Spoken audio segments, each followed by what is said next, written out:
কি একটা অবস্থা,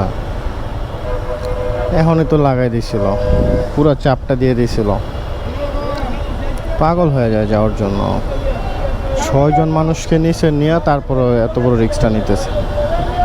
বাসটা যাইতে দে আগে, পরে যায়, একটু তো ধৈর্য সহ্য থাকে মানুষের।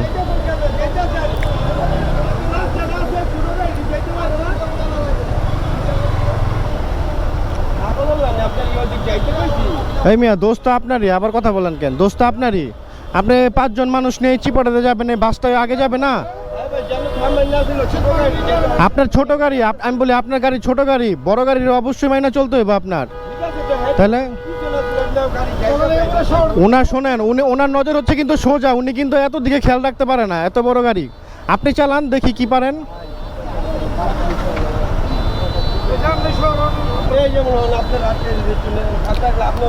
ভাই আটকাক না, শোনেন এই জায়গায় সবাই আটকা পড়ে আছে, আপনি এতটুকু ফাঁক দিয়ে কই যাবেন?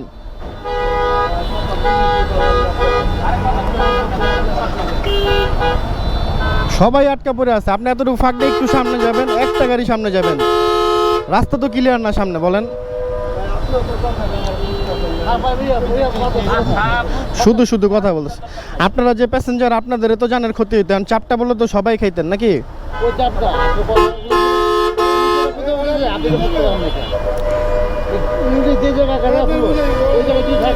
আমি উনি যে বেরোতেছে, আমি কিন্তু ঠিক ওনার পিছনে আমি দেখছি ব্যাপারটা।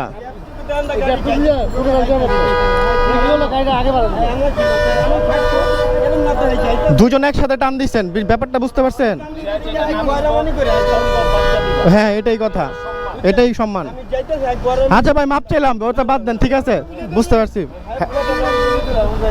ঠিক আছে, বাদ দেন, বাদ দেন।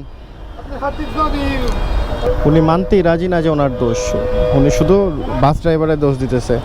বাস ড্রাইভার তো ওনার জায়গাতে ঠিকই আছে, আর আপনিও যে বাসকে ক্রস করবেন তাকে আগে বুঝে যেতে হবে। তো দুজন একসাথে, দুইটা গাড়ি একসাথে একই টাইমে টান দিয়ে দিয়েছেন, বাস দুইটা গাড়ির সাথে দুইটা গাড়ি চাপ লেগে গেছিল।